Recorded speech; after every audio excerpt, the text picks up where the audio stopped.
안녕하세요. 투자의 단서 단서맨입니다. 드디어 11월이 끝나고 이제 12월로 좀 있으면 접어들 건데요. 실질적으로 시장은 이제 금요일부로 더 이상 열리지 않기 때문에 월요일부터 열리는 시장에서는 12월 장을 대응을 하셔야 될 건데요. 그럼 12월에 무슨 일이 있었는지 한번 살펴보고 12월에는 어떤 식으로 우리가 대응이 나아가야 될지 그런 것들을 좀 이야기해보는 시간 가지도록 하겠습니다. 먼저 나스닥 지수입니다. 지난 한 달간 딱 이렇게 해서 보게 되면은 굉장히 좀 혼란의 장이었던 것 같아요. 거의 월 초부터 시작해가지고 계속해서 좀 이제 조정을 받았죠. 그리고 23,800 부근 거의 뭐 고점 대비해서는 약 거의 10%가 조금 안 되는 수준까지 이제 조정을 받았었습니다. 그러다 보니까 이제 오랜만에 오는 하락에서 '야 이거 괜찮을까?' 이제 이런 좀 우려가 있었던 것 같아요. 왜 그런지는 사실 여러 가지 이유가 있었습니다. 뭐 AI 버블도 있었고 금리가 동결된다는 12월에 금리 인하 불확실성이나 이런 것들이 시장을 덮었고요. 오랜만에 왔던 공포라서 그런지 모르겠지만 기존보다 더욱더 많은 투자자분들이 공포를 느끼고 그런 일들이 좀 있었던 것 같아요. 시장이 잠깐 조정을 받았는데 이제 조금씩 반등을 시작을 했습니다. 그래서 현재 이동평균선이나 이런 것들을 보시게 되면은 이제 정배열로 들어서는 이렇게죠.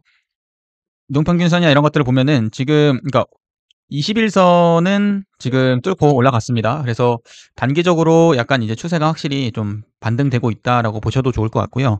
어제는 아무 일 이슈가 없었는데도 불구하고 시장이 아주 소폭 상승하는 그런 모습을 보여주고 있는데 지금 같은 장이 계속 이어지는 게 가장 좋습니다. 이전에 오랫동안 올랐을 때 제가 항상 골디락스 장세에 대해서 말씀을 드렸었는데 지금도 시장이 조금 안정되고 나면 그런 장세가 다시 이어질 가능성이 높다고 보거든요. 아무래도 이게 밸류에이션 우려가 있다 보니까 한 번에 올라가기는 쉽지 않습니다. 이제 AI라고 하는 산업에 대해서 사람들의 어떤 이해도도 높아졌고 실제 실적이나 이런 것들이 찍혀지고 있기 때문에 이제는 뭐 '버블이라서 이제 더 이상 갈 수 없다.' 이제 이런 논리나 아니면은 '엄청나게 많이 오를 것이다.'라고 하는 생각하면서 단기적으로 급등을 노리는 그러한 물량보다는 중장기적으로 주식을 계속 가져가면서 AI 산업이라고 하는 것이 이 세계를 지배했을 때 과연 어떠한 역할을 하게 될지 이런 것들을 기대하면서 중장기적으로 투자하는 그런 분들이 늘어났다고 볼 수가 있겠습니다. 자 먼저 investing.com에 보시면은 이더리움과 비트코인도 회복을 했죠. 비트코인은 9만 불을 넘어서고 있고 이더리움 같은 경우도 3천 불을 넘어서면서 10월 10일 이후에 나왔던 그 디레버리징 사태 이후에 다시 한번 코인 가격이 반등을 하고 있습니다. 코인 가격이 왜 중요하냐면 코인 투자를 하시지 않더라도 코인과 나스닥 지수는 지금 굉장히 높은 상관관계를 가지고 있습니다.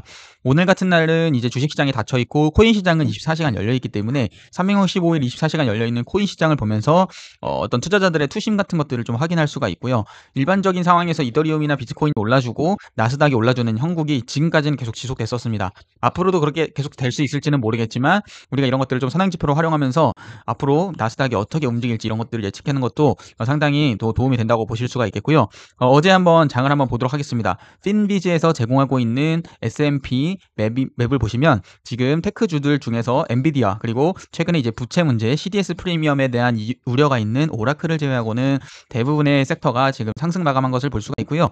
지금까지 이제 계속 오르는 종목들을 보시면은 이제 테크주나 이런 것들은 계속해서 가지고 있죠. 근데 엔비디아는 조금 빠지고 있습니다. 여전히 실적이 나온 이후에 불확실성이나 이런 것들이 해소가 되지 않은 모양이고 마이클 버리가 포지션에서 이제 엔비디아하고 팔란티어 두 가지를 저격을 했는데 팔란티어는 오르고 엔비디아는 내린 모습이네요. 근데 이제 뭐 하루 일희일비 하실 필요 없습니다.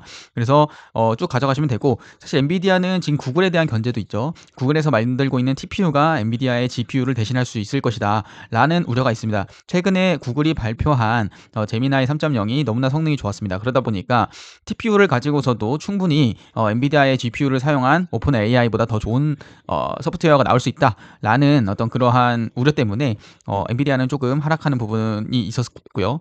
이것들을 지금 전체적으로 보시면은 지금 전체적으로 좀 오르고 있다라는 거는 제가 이전에 말씀드렸지만 일부 섹터가 오르고 일부 섹터가 빠지는 경우는 우리가 순환매 장세라고 해가지고 유동성이 조금 부족하고 있는 돈에서 이렇게 섹터가 돌아가는 어떤 그런 형국이었는데 지금은 모든 섹터가 올라가는 상황이기 때문에 조금씩 유동성에 대한 어떤 기대감을 가져도 좋겠다라는 판단을 개인적으로 하고 있습니다. 그래서 12월부터는 페드 연준에서 양적 긴축을 멈추고 조금씩 시장에 돈이 풀릴 수 있는 가능성이 마련이 될 거고 현재 지금 레포 잔고라든지 미국의 어떤 TGA 잔고 이런 것들을 전체적으로 모니터링 해본다고 하면은 12월부터는 충분히 우리가 작년에 누리지 못했던 산타랠리를 누릴 수도 있겠다. 그렇게 좀 보시는 게 좋을 것 같습니다. 그 다음은 S&P 500 마켓 브레스를 한번 살펴보려고 하는데요. 단기적인 추세를 보는 50일 이동평균선과 중장기적인 추세를 보는 200일 이동평균선 모두 50을 넘어섰고요. 드디어 반등하는 모습을 보여주면서 지수에 실제 반영되고 있는 그런 모습입니다. 그래서 월가에서는 올해 약 7,500, 또 8,000까지 간다고 하시는 분들도 있고 여러 가지 전망들이 나오고 있는데요. 시장의 분위기가 좀 좋아지고 있기 때문에 기존에 이제 공포나 이런 것들로부터 좀 나와도 되지 않나 생각을 하고 피어 앤 그리디 인덱스를 먼저 보고 싶은데요. 이전에 보시면은 7까지 떨어졌던 숫자가 지금 24까지 올라왔습니다. 제가 가장 중요하게 생각하는 거는 이 절대적인 숫자 값이 아니고요. 올라가는 중인지 또는 내려가는 중인지 이런 추세를 굉장히 중요하게 살피고 있는데 현재는 추세 자체가 굉장히 바닥을 찍고 올라오는 형국으로 가고 있기 때문에 반등할 가능성이 높다라는 것에 베팅하는 것이 실질적으로 수익률을 지키는 데 도움이 될 거라고 생각을 하고 있습니다. 그래서 우리가 사실 100% 시장을 예측할 수는 없겠죠. 하지만 더 높은 확률에 지속적으로 베팅하고 현금 비중을 모음으로써 충분히 위기에 대응할 수 있는 체력만 갖추게 된다면 충분히 수익을 지킬 수 있다. 그렇게 좀 판단을 하고 있고 월스트리트 저널에서 제공하고 있는 VIX 지수입니다. VIX 지수는 현재 16.35까지 내려왔습니다. 굉장히 역사적으로 안정적인 수치에 들어왔다라고 보실 수가 있겠고 200일 이동평균선인 19.66을 훨씬 하회하는 그런 수치입니다. 그래서 지금 CNN에서 제공하고 있는 Fear and Greed 인덱스는 24로 극한의 공포를 보여주고 있지만 실질적으로 지금 VIX 지수로 보면은 변동성이 굉장히 양호한 장세, 특히 최근 일주일간 계속해서 상승을 마감하면서 지난 금요일까지 포함하면 5거래일 연속 상승을 하면서 이제는 조금 시장이 그런 불안으로부터 벗어나는 모습을 보여주고 있다라고 보시는 게 좋겠습니다. 이제 12월입니다. 12월에는 굉장히 많은 일들이 또 있을 것 같아요. 연말이다 보니까 여러 가지 금리 인하를 할 수 있을지 또 동결을 하게 될지 일단 FOMC가 있습니다. 잘 모니터링 하셔야 될 것 같고요. 이제는 양적 긴축이 끝나는 시기에 과연 유동성이 얼마나 확보가 되는지. 그래서 제 생각에는 나스닥도 보셔야 되지만 비트코인이나 이더리움의 가격도 잘 보셔야 된다라고 좀 말씀을 드리고 싶고요.